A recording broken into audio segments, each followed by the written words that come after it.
Hey there, my lovelies. It's great to see you all, whether you're here for the first or the 28th time. Oh, yes, this is week 28 of gathering here in this way. But however many times you've attended and wherever you find yourself in the world, you are very welcome here in the Holy Shed, which, remember, may not be big, but it's small. You know, a wise man once wrote a book called Small is Beautiful. And I think he was right. The book's actually about economics as if people mattered, which I reckon is pretty appropriate right now, don't you? And the fact is, in that, but in many fields of life, really, small can achieve often what big never will. So it's worth remembering that, isn't it? Now, if you had my pause for thought on Zoe Borsch on Monday, you'll know I talked about a wonderful man, an old pal called Maurice Smith. Like me, Maurice was a leader in the house church movement, if you've ever heard of that, back in the day. But he became unhappy with where he saw that whole thing headed, as indeed I did eventually too. So he jumped ship a long time ago. And he ended up being rubbish by some people in that world, but I reckon he got a lot of things right. Anyway, many years later, he wrote this, but there's the old boy there. Many years later, he wrote this fabulous little book called This Is It, with the wonderful subtitle, The Art of Happily Going Nowhere. It's out of print now, but you can still pick up copies in the at the marketplace on Amazon or wherever. And better still, it is available on Kindle, and I hope it will continue to be. If you need to learn a bit about living in the moment, or just relaxing in life, or resting in the wonderful truth that you are perfectly fine as you are, then I'll tell you, you could do no better than to read Morris's little book. Morris sadly left us earlier this year, age 93. Not a bad innings, but kind of felt like the end of an era. But you can still say a prayer, if you would, for his lovely Eileen, his beloved, who he so attentively cared for with Alzheimer's. And I've talked about that on the pause. And if you want to listen to that, by the way, it's still available on BBC Sounds, and there's a kind of easy link to that on my Facebook page. Morris never did find a comfortable place in church. He told me a couple of times, I don't know how the Church of England puts up with you, Dave. And, I get that, though one of the things that drew me to the Church of England is the kind of breadth it has that, at its best, can easily cope with the likes of me and more. But Morris talks in his book about what he calls the nebulous church, the kind of organic networks that we can be a part of even when we don't seem to fit anywhere else. I guess the Holy Shed is really a form of nebulous church.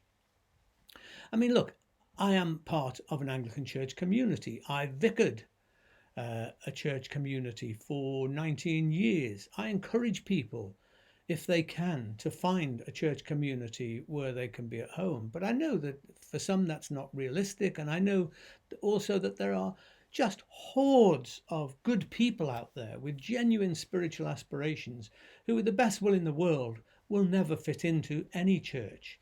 And they are the kind of folk that I am so very interested in connecting with in all kinds of ways. And if you can help me with that, that'd be great. In different times, I would say, can you organise a group in your local pub or in a cafe or in somebody's front room or in a village hall or wherever, where you can especially bring together the people who are unlikely to go to another religious gathering where I can engage with them. Meanwhile, I guess you can definitely invite them here to the shed. So, anyway, these are difficult times, as we all know, which is why I've decided, for the time being, at this point in shed proceedings, to say our shed version of the Serenity prayer. To me, the Serenity prayer, whether it's the original or my rewrite of it, isn't simply a prayer. It's a meditation, it's something to contemplate, but more than that, it outlines a spiritual practice, a way of being in the world. So I offer you this prayer as something to carry with you and seek to practice in your life. So if you have a candle handy, which I do here, then I'm going to invite you to light that candle, and whilst we look at the prayer, and in a moment we'll say it together. So let's just be quiet.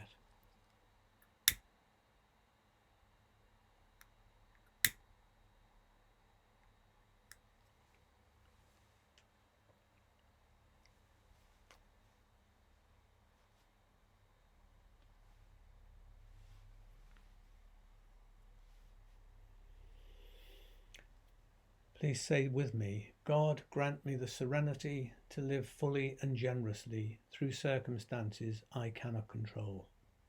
Hope to keep on imagining better times for myself and the world. And courage to change what I can instead of simply leaving it to others. Amen.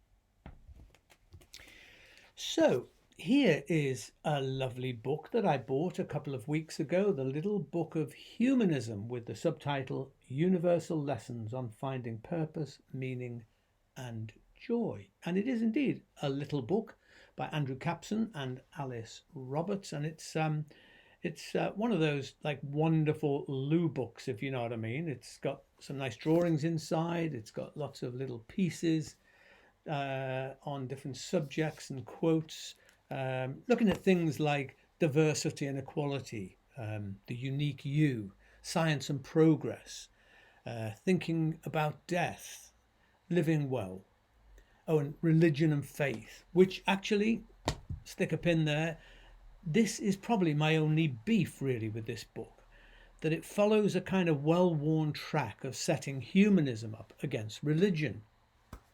It's not stridently anti-religious, and there is an acknowledgement that humanists may either be atheist or agnostic, though not religious. But it does throughout have a kind of underlying adversarial tone, which I find mildly irritating. Richard Dawkins is, of course, the arch proponent of an atheistic adversarial approach toward faith. And while it's easy to caricature him, Dawkins does epitomise what I'd call evangelistic atheism in a way that deeply irritates me. Because, you know what, I really respect Richard Dawkins as a scientist, and I know that he is intelligent and knowledgeable enough to understand that there are more open and sophisticated forms of religious faith than the sort he quite rightly castigates. And just to stick with atheism a moment longer, for me, atheism has got two significant problems. First, that by definition, it's inherently tied to theism, atheism, without atheism. Its very existence is a negative. And secondly, I find most atheists assume that belief in God is automatically theistic, or at least locked into a particular notion of theism that certainly I, for one, do not subscribe to. A couple of years ago, I gave a talk to the Philosophy Society at the London School of Economics, a daunting prospect, I may say. And my brief was to speak about religion and LGBT issues, but with a philosophical twist.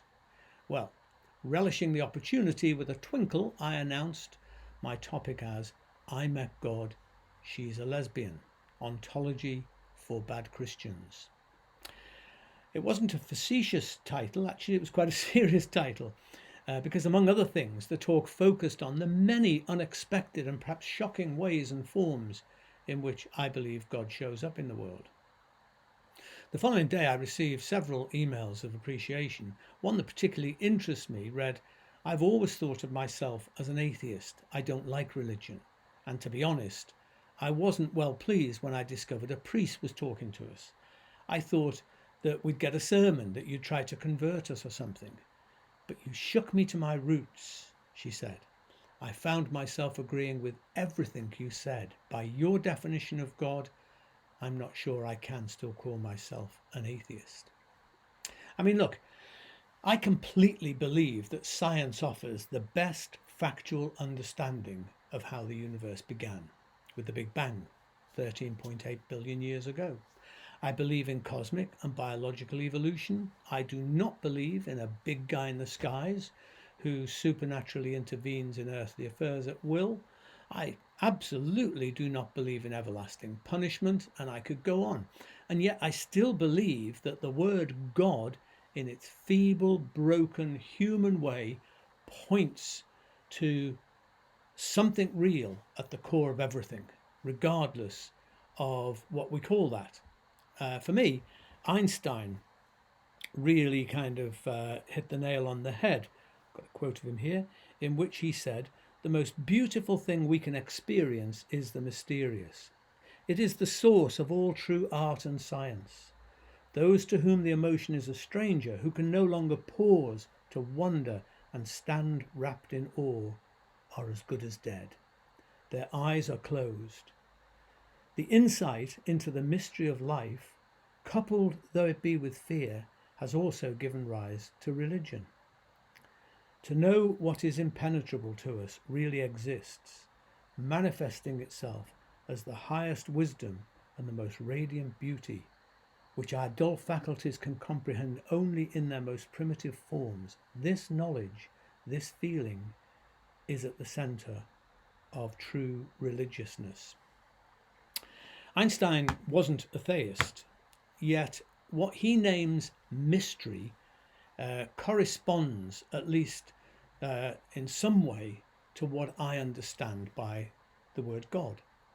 If you've been in the shed recently, you'll know what I mean if I say that though Einstein lived his life really in the world of day language, the realm of evidence and verifiable facts, he also understood night language, the realm of metaphors, poetry, myth and symbol, which is the natural language, as I've argued, of faith as well as art. Dawkins, on the other hand, sadly shows, I think, very little acumen for that distinction between those two kinds of languages. Now, here's another book which I read recently.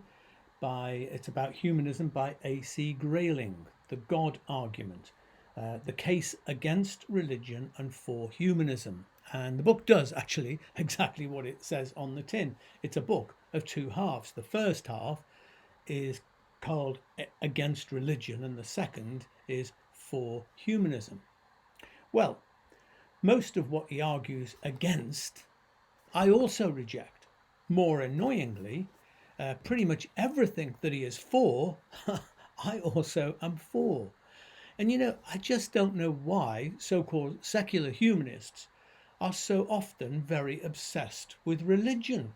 I mean, if religion is as rubbish as they say, and some of it is, then surely there's no need to even bother about it. Why not just celebrate what you do believe in? And if they did that, I, for one, would join in the chorus all the way. Because here's the big thing. I fervently identify as both Christian and humanist. I see no intrinsic conflict between those two things. A, because humanism is not essentially atheistic, whatever some people will tell you. Christian humanism originated at the end of the 15th century.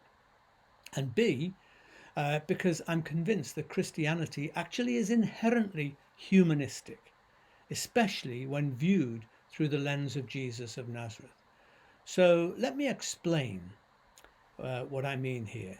As a Christian and a humanist, I'm going to give you now some headlines. The full kind of statement of it I will post on the Shed Facebook page.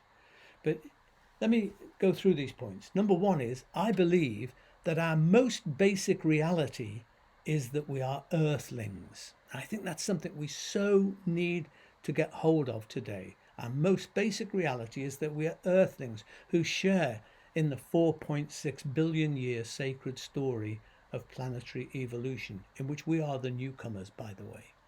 We're intricately interconnected with the whole biosphere and its creatures. And in an age of ecological crisis, it's essential that we establish sustainable environmental policies and practices for the good of all.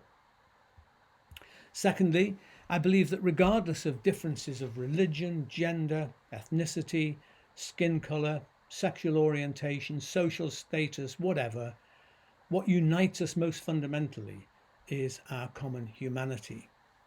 Firstly, and most fundamentally, I'm a human being, and then a Christian by choice. The greatest threat to the world, I think, lies in the refusal of many people to honour this essential fact and therefore to respect difference. Thirdly, I believe in the value and dignity of each person, that there is, as the Quakers say, that of God in everyone, and therefore every human being deserves to be valued and accorded the greatest possible freedom that is compatible with the rights of others. Fourthly, I believe that morality is an intrinsic part of human nature, that a person doesn't need to be religious in order to have morals and ethics, or to put it in another way, you don't need God to be good. Okay? I believe in the absolute freedom of rational inquiry, that no belief, creed, or conviction should be beyond question. All truth is God's truth, no matter where it's found. There's therefore no necessary conflict between science and religion, between reason and faith. God and evolution has given us the capacity to observe and reflect, to doubt and to question, to listen and discuss and then decide. And I reckon it would be pretty rude, really, and stupid not to use that capacity as fully as we can. I also believe in democracy, human rights, and the maximum possible conditions for human development. And consequently, I believe that it's our responsibility to seek justice and equality for every person, to ensure that everyone's voice is heard so far as is possible. And I believe that personal liberty must be combined with social responsibility, that we may vigorously disagree with others, but never ever bully or attempt to coerce them into agreeing with us. I believe in a society where vastly different creeds and worldviews can coexist peacefully in mutual respect. And finally, I believe that these beliefs, that what I've just said, that all beliefs are actually worthless unless they support and lead us into the practice of treating others as we ourselves wish to be treated. And that's often called the golden rule, of course. And it's not only at the heart of all religion, I think it's at the core of what it means really to be human.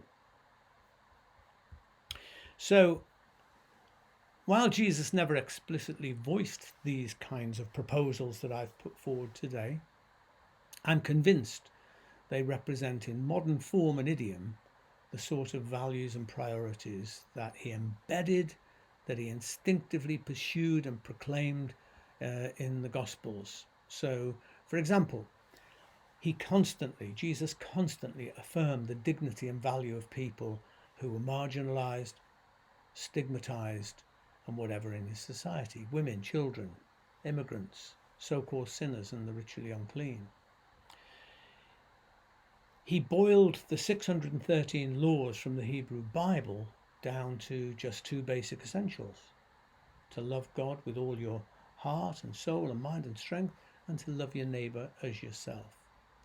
He taught people to critically evaluate the religious dogmas of the day and to look to the heart of their religion instead of worrying about rules and conventions. Isn't that what he did over and over again?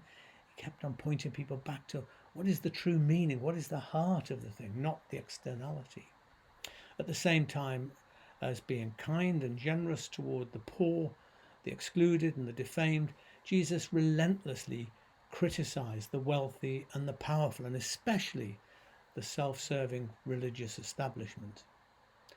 Jesus denounced nationalism and tribalism, often making foreigners and social misfits the heroes of his stories. He commended reaching out to strangers and taught us to love our enemies. He condemned social injustice and greed and called on the wealthy and influential to use their privilege to benefit others. He gave a voice to the voiceless and stood up for the rights of those who had no rights. He said that the way that we treat other people directly reflects the actual nature of our faith and religion. And I could go on. And if you wanted, I could attach Bible verses to all of that if you thought that was necessary. But what I'm talking about is this is the heart of Jesus. The heart of Jesus, I would say, is humanistic in the truest and best sense.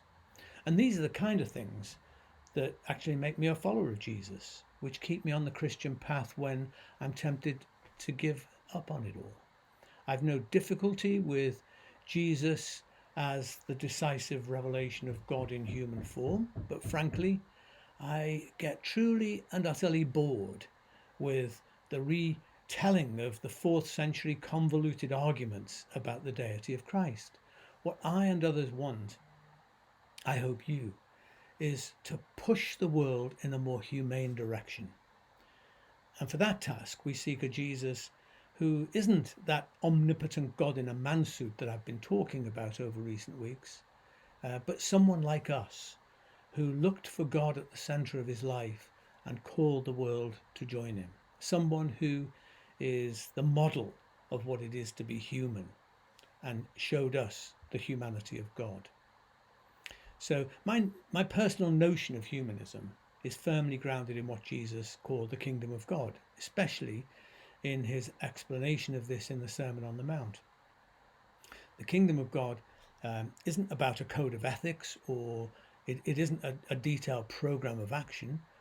It's rather the promise of a humane world when we rediscover the heart of God in the depths of humanity and set about building our lives and communities around just that. So there it is. I am a Christian and a humanist, and I've given you my sort of manifesto for that, and I commend that to you. And it's that humanity that is God infused that is at the heart of life, which I wish us to toast again today. So if you want to grab your whatever you've got handy, your drink, I've got some little stuff over here, a wee dram. There's always a little bit of water in my glass beforehand, by the way, because I like my whiskey with a little bit of water. Anyway, whatever you've got is fine. And I'm going to say this prayer. Thank you, loving God, for the wonder of the threads of hope which you weave through all creation. Thank you for small signs which you offer to us each day, if only we look. For magnificent fragile flowers in parks and city streets. For the colour of our diverse cultures and backgrounds. For the smile of a stranger in the street. For gifts which wait us everywhere. Let's say this together. Holy, loving God, mystery of the universe, who cannot ever truly be named. Heaven and earth are filled with your wonder. Save us, we pray, from small minds and mean spirits, and fill us instead with passion for kindness and justice.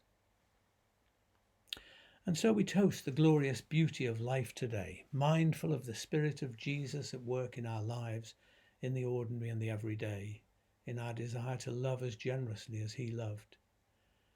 And as we drink, we proclaim his death and resurrection reenacted in our world 1,000,000 times each day in magnificent and routine demonstrations of divine love. And so now come, life-giving Spirit of God, renew our minds, refresh our lives, and may no part of us or of the world be lost to your transforming love. So, dear friends, I invite you to join me in toasting life, toasting God at the heart of humanity, often neglected and unseen yet present. God at the heart of the universe itself. Join me in saying to life, L'chaim.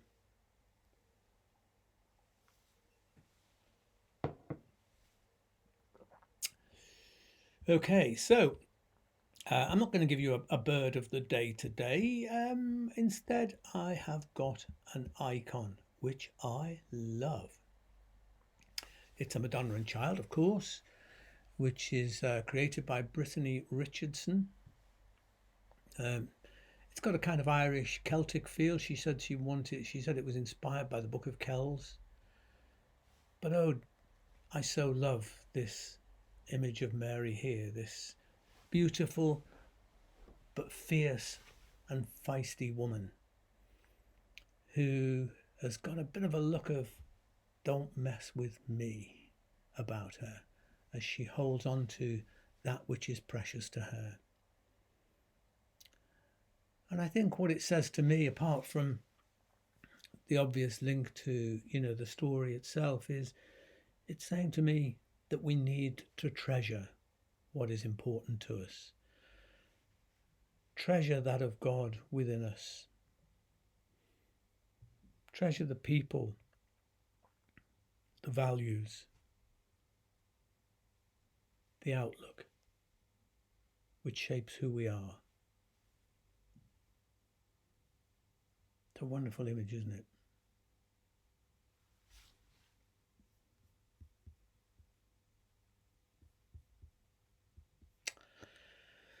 Okay, and one more thing before I go. Some of you know I am a qualified teacher of the enneagram, which is a weird sounding word, but it's a highly useful tool. And here's a little diagram of it. It's a highly useful tool for understanding ourselves and other people better, and a means of helping us evolve and grow. I have taught the enneagram for over 20 years now.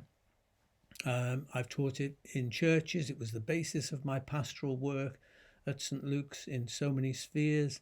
I've taught it to an NHS department in a hospital. I've taught it in organisations, in a prison in South Wales, many different situations. And I have just got so much benefit from constant reflection on what the Enneagram has to offer.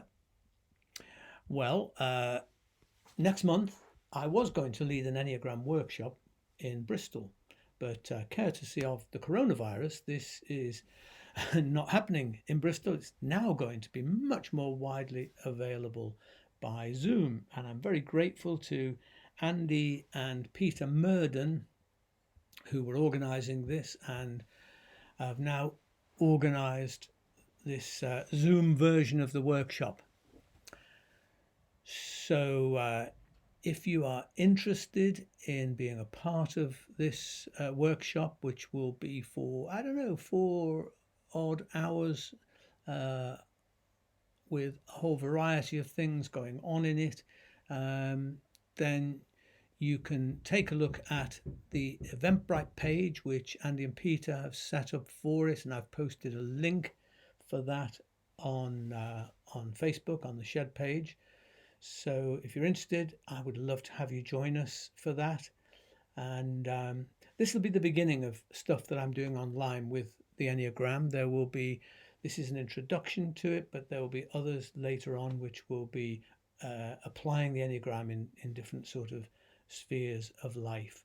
So I'm very excited about that. So we're going to finish with a blessing, and I'd invite you to join with me in saying the blessing of God, the eternal goodwill of God, the shalom and salam of God, the wildness and warmth of God, be among us and between us, now and always. Amen.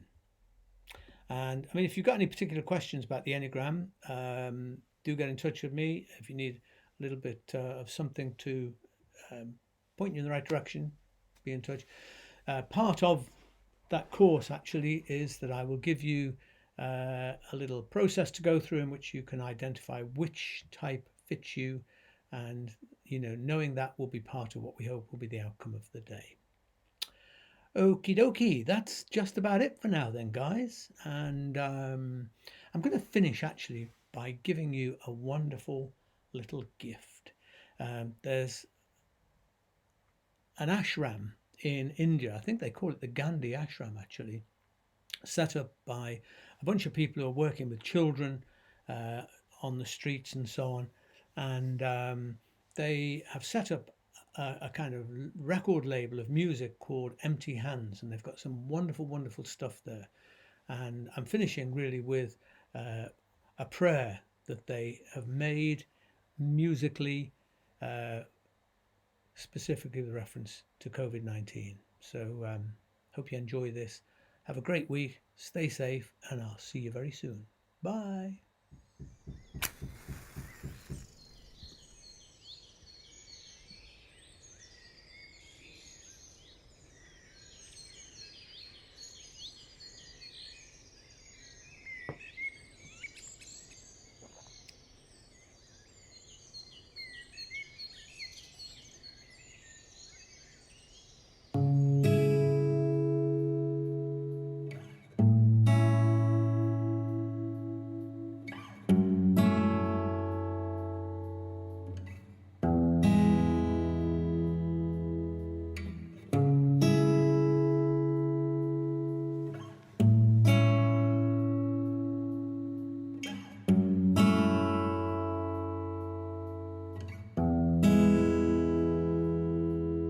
Well, I'm sitting here in silence, sending people smiles and realizing when we send out love, it keeps on rising. So I choose to close my eyelids to send positive vibes into every living being, from the ocean to the skies. And as I look at all the crisis, I realize that I just can send my love and prayers that will make it through this virus. To me, this is all priceless, to transform all the violence through sacrifice and trying, sitting on this cushion silent. May all beings be happy, peaceful and non-violent. May not one being suffer in their minds, even the tyrants. May all souls find alignment with their hands, their hearts and minds. And may all of us keep walking and persevere in these times with love. Ooh, I'm sending prayers out to you.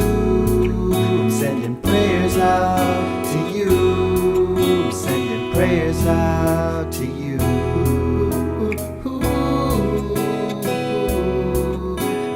Prayers out to you, sending prayers out to you, sending prayers out to you. Oh, sending prayers out to you, sending prayers out to you, sending prayers out to you. Oh, sending prayers out to you. Sending prayers out to you.